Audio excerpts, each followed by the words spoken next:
All right, welcome back to KTN News Special. And on the tail end, in the next quarter, an hour or less, we would like to wrap up this conversation, starting with Anne, the issue of soil. Because Professor touched on it earlier on, I'd like you to clarify, a lot of farmers are not equipped with the knowledge of where they're planting their crops. Is there anything being done, even you as an association, to make sure that farmers are more empowered to know how exactly they can get the best from the land? The major challenge that a lot of the smallholder farmers who comprise the majority of the farmers in Kenya is that they don't do self-testing. The services are not readily available and often not affordable. And I think as government and Ministry of Agriculture needs to prioritize that, because if you look, for example, at the traditional maize growing areas, Uasin Gishu, Kitale in Trans Nzoia County, these areas, there has been continuous use of synthetic fertilizers for like 20, 30, 40 years. Production has been going down from about 30, 40 bags per hectare to only maybe 5, a maximum of 10, because the farmers do not test to check the quality of their seeds. Working with smallholder farmers as we promote agrobiodiversity, and we have been promoting the practices that were mentioned earlier, such as crop rotation, use of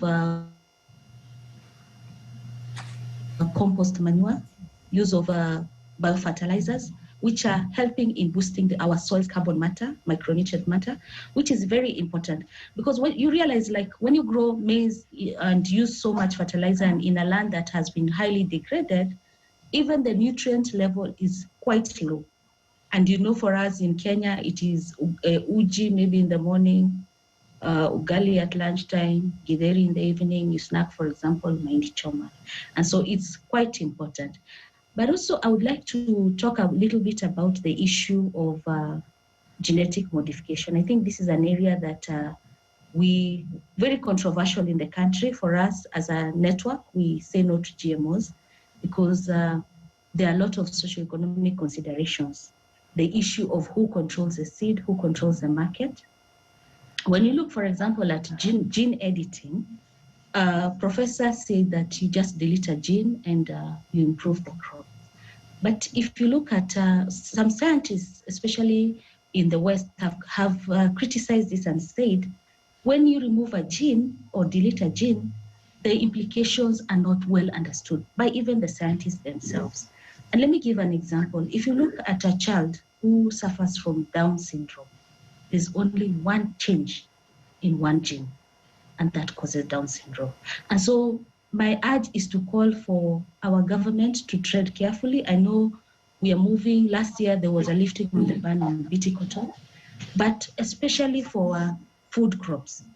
And even cotton, 60% of cotton is cottonseed cake, cotton oil, straw for our animals. It's only 40% that is cotton that is used for the textile industry.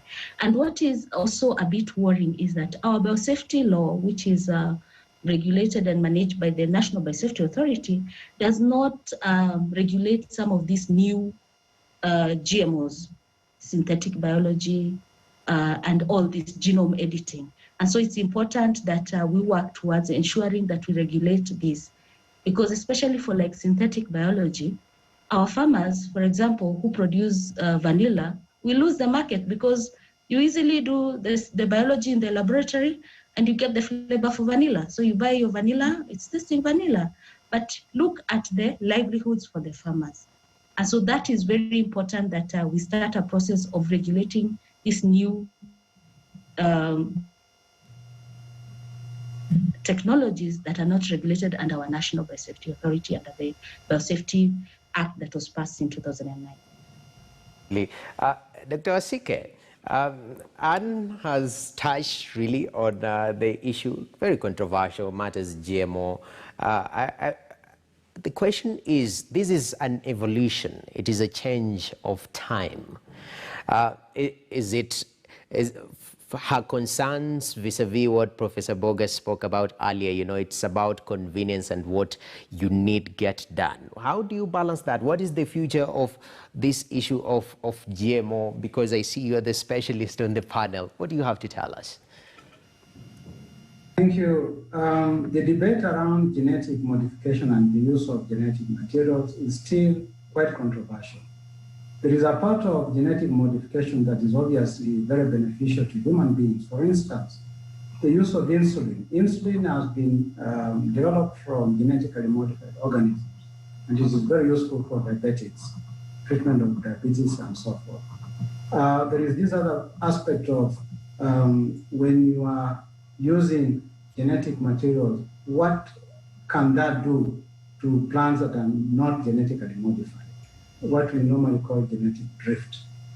Can we be able to say that this genetic material is as safe as it should be with the knowledge that we have right now? No, we don't have as much information as we'd like to know about what will happen if you are to introduce materials, genetically modified materials into the environment. So we need to be careful about what is of use to us, what is likely to solve our problems, rather than jump in the bandwagon of genetic modification and push it with little knowledge. We are using and advocate responsible use of genetic or biological genetic modification aspects. But again, we want to warn the public that this is still a debate that we want to encourage. Sober debate, sober use, and judicious utilization of this genetic modification. So this debate is ongoing. Finally, we will arrive at some consensus. But so far, genetically modified organisms, as far as I know, are not currently in the country. We know very much that we use soybean oil, for instance, from countries whose soybean varieties are 100% genetically modified, for instance, from South Africa, from America, and we use that oil. But again, that is for food security, for nutrition security. But in terms of us utilizing or encouraging the use of that biotechnology, is still at its infancy. I agree with Professor Bob that some of the technologies we are using currently to manage recalcitrant biological attacks such as MLND and others, we're using those technologies, but so far we can't say we have put a finger on what it is that this is doing to us. I know that it is possible to use that, and science has said it's possible to use that. But we haven't, I think, released a variety that you can say has gone through gene editing and is out there for cultivation by a farmer. So it's still a controversial debate, and we encourage debate about this so we can find an ambiguous solution to the safe. Definitely, Dr. Wafula Wasike, you've insisted on that point, and we have gotten, the insistment, to say the least, if there's such a word. Gentlemen, lady, we are coming to a close of this particular, special, bulletin. And the question is, as we close up, starting with Professor Boga, rather, as we close up, sir, in brief, how soon the issue of achieving food security, because this whole discussion of biodiversity boils back to people feeding healthily and also making a living out of it. How soon as a country, I know that is one of the big four agenda, you are the government's representative here. How soon are we achieving food security in the country as a tenet of the big four agenda? Yeah, I think 10% of Kenyans are food insecure. Most of these are in the ASAL areas, so northern Kenya and northeastern Kenya, and parts of eastern and parts of coast region. And of course, 26% of children under 5 are malnourished. So those are the statistics we are trying to move. And sometimes you see, even in food secure counties like Uasin Gishu, you still have cases of malnutrition because people are not feeding a balanced diet. So it's also a question of education. Sometimes you can have the food, but you're eating too much ugali and very little of everything else. And so I think in terms of being able to feed ourselves, the targets in the Big Four is to eradicate that. Also, the targets that are given under the Comprehensive Agriculture Development Program of the AU are the same. But I think the challenge is we need to invest more in systems in the northern Kenya. It's a region which was neglected. And the other parts of the country are largely food secure. They produce surplus. So we know the surplus counties and we know the deficit counties. And one of the ways in which we can do this is, of course, through modern farming methods, including irrigation, having water pans, having hay sheds, having boreholes, having roads in those areas to open them up, and working with those communities to use local biodiversity resources to sort of get them food secure. I'll give you an example. In 2009, yesterday I visited Bishop Masika in Professor Boga, thank you for that closing remark. I can see a little bit of an issue right there.